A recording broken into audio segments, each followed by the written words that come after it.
عن أبي هريرة رضي الله تعالى عنه أن رسول الله صلى الله تعالى عليه وسلم قال আল্লাহর পয়গম্বরের সাহাবী আবু হুরায়রা রাদিয়াল্লাহু তাআলা আনহু বর্ণনা করেন আল্লাহর পয়গম্বর সাল্লাল্লাহু আলাইহি ওয়াসাল্লাম বর্ণনা করেছেন আসিয়ামু জুন্নাতুন রোজা হলো জাহান্নাম থেকে বাঁচাইবার ঢাল।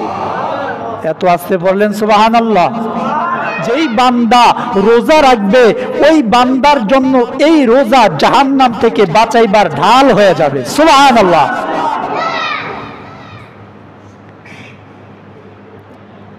এরপরে আল্লাহর পয়গম্বর বলেন ফালা ইয়ারফুস ওয়ালা ইয়াজহাল। এ আমার উম্মতের দল ভালো করে শুনে রাখো, রমজান তোমরা পেয়েছো, রমজান জাহান্নাম থেকে বাঁচাইবার ঢাল। তবে সাবধান, রমজান পাওয়ার পর তোমরা অশ্লীলতা করবে না, ওয়ালা ইয়াজহাল, এবং তোমরা মূর্খের মতো ঝগড়া বিবাদে লিপ্ত হবে না। নবী বলেন তোমরা ঝগড়া বিবাদ করবা না, অশ্লীলতা করবা না, বেহায়াপনা করবা না। রমজান পাওয়ার পরে পূর্বে যেই রকম চলেছো এই রকম চলা যাবে না। ঘরের মধ্যে গান বাজতো, টিভি চলতো, টিভির আওয়াজ বন্ধ করে দিতে হবে, তো কোরআনের আওয়াজ চালু করতে হবে।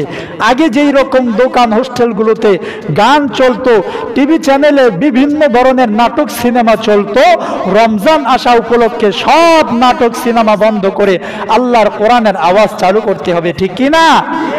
এটা রাসূল বলেন। এরপরে আল্লাহর পয়গম্বর বলেন ওয়া ইন ইমরুন কাতালাহু, যদি কেউ তোমাকে মারার জন্য আসে, হত্যা করার জন্য আসে, আও শাতামাহু, অথবা কেউ যদি তোমাকে গালি দেয়, ফালইয়াকুল, তখন তুমি বলবে ইন্নী সাইমুন মাররাতাইন। কেউ যদি তোমাকে গালি দেয়, কেউ যদি তোমাকে মারার জন্য আসে, ঝগড়া বিবাদ করতে আসে, তুমি একজন তাকওয়াবান রোজাদার হিসেবে তখন তুমি জানিয়ে দিবা আমি রোজাদার, অতএব রোজাদার হয়ে আমি তোমার সাথে অনর্থক কথা বলতে পারবো না। নবী এটা শিক্ষা দেয়। এরপরে আল্লাহর পয়গম্বর সাল্লাল্লাহু আলাইহি ওয়াসাল্লাম বলেন মিন আজলি সিয়ামু লি ওয়া আনা আজজি বিহি। আমার উম্মতেরা শুনে রাখো, আল্লাহ রাব্বুল আলামিন জানিয়ে দিছে এই রোজাটা আমি আল্লাহ তাআলার জন্য, আর এই রোজার প্রতিদান আমি আল্লাহ তাআলা নিজেই দান করে দিব। কি পরিমাণ দান করবে? ওয়াল হাসানাতু বিআশারি আমসালিহা। বান্দা যখন একটা নেক করবে, একটা নেকির পরিবর্তে কমপক্ষে 10টা নেকি লেখা হবে। মুফাসসিরিনে কেরাম, মুহাদ্দিসিনে কেরাম লিপিবদ্ধ করে রমজান মাস উপলক্ষে বান্দা যখন একটা নেক করে, একটা রোজা রাখে, এক ওয়াক্ত নামাজ পড়ে, এক ওয়াক্ত নামাজের সওয়াব বাড়াইতে বাড়াইতে 70 গুণ নয় 700 গুণ পর্যন্ত বাড়িয়ে বান্দার আমলনামায় যুক্ত করে দেওয়া হয়। এত আসতে বললেন সুবহানাল্লাহ। আল্লাহর রাস্তায় 1 টাকা দান করবেন তো আল্লাহ আপনার আমলনামায় 700 টাকা দান করার সওয়াব দান করে দিবেন। 1 ওয়াক্ত নামাজ পড়বেন তো আল্লাহ রাব্বুল আলামিন আপনার আমলনামায় এই 1 ওয়াক্ত নামাজ রমজান মাসের ওসিলায় বাড়াইয়া বাড়াইয়া এত পরিমাণে দান করবে বেহিসাব। মুফাসসিরিনে কেরাম সংক্ষিপ্ত হিসাব দিয়েছেন, কম পক্ষে 1 ওয়াক্ত নামাজের সওয়াব 700 ওয়াক্ত পর্যন্ত বর্ধিত করে বান্দার আমলনামায় জমা করে দেওয়া হয়। সুবহানাল্লাহ। আচ্ছা, এই সওয়াবগুলো যারা রোজা রাখে না, যারা নামাজ পড়ে না, তাদের আমলনামায় যুক্ত হবে?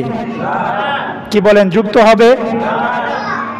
এই আমল কাদের আমলনামায় যুক্ত হবে? যারা রমজান মাস উপলক্ষে রোজা রাখবে, তারাবির নামাজ পড়বে, 5 ওয়াক্ত নামাজ পড়বে, তো এই মানুষগুলো আমলনামায় 1 ওয়াক্ত নামাজ পড়বে, ফেরেশতারা এটাকে বাড়াইতে থাকবে, লিখতে থাকবে, লিখতে থাকবে, লিখতে লিখতে 700 গুণ পর্যন্ত, অর্থাৎ 1 ওয়াক্ত নামাজ 700 ওয়াক্ত নামাজের স্থলাভিষিক্ত হয়ে যাবে। সুবহানাল্লাহ। এজন্য রমজান মাসে নামাজ আগের তুলনায় বেশি পড়ব নাকি কম পড়ব? আমাদের বেশি পড়া দরকার আছে না নাই? জোরে বলেন, কম পড়া দরকার না বেশি পড়া দরকার? হাদিস শরীফের মধ্যে আসছে,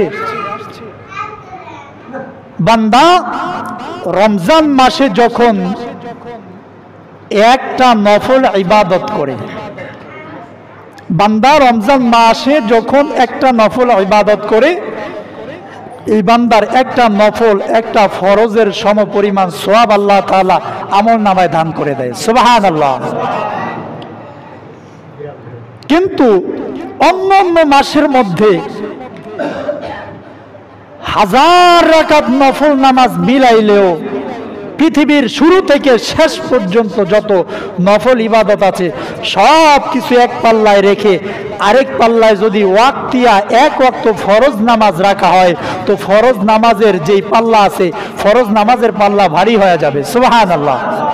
হাজারটা নফল মিলাইলেও একটা ফরজের সমান হওয়া সম্ভব না।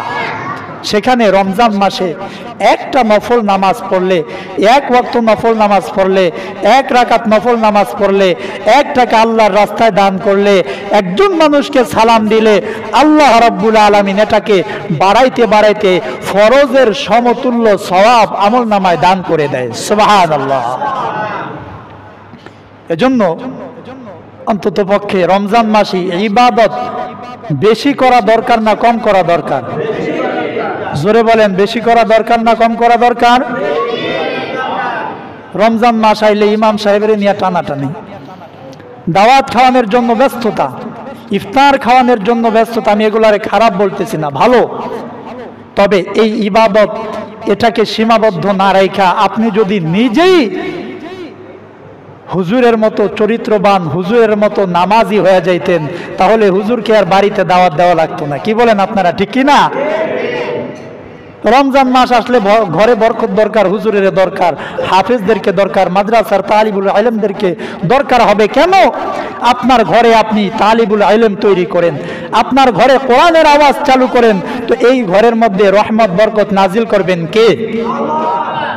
হুজুরের এটা আমার দরকার নাই, হুজুরের ইফতার করানোর দরকার নাই। রমজান মাস নিজের ঘরটাকেই আপনি সাজায় নেন, এটাতেই আল্লাহ রাব্বুল আলামিন আপনার ঘরের ভিতরে রহমত দান করবে।